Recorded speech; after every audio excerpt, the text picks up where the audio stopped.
زرع عند بيتك المحرم ربنا ليقيموا الصلاة فاجعل أفئدة من الناس تهوي إليهم وارزقهم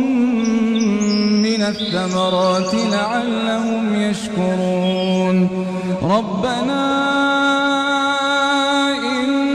إنك تعلم ما نخفي وما نعلن وما يخفى على الله من شيء في الأرض ولا في السماء الحمد لله الذي وهب لي على الكبر إسماعيل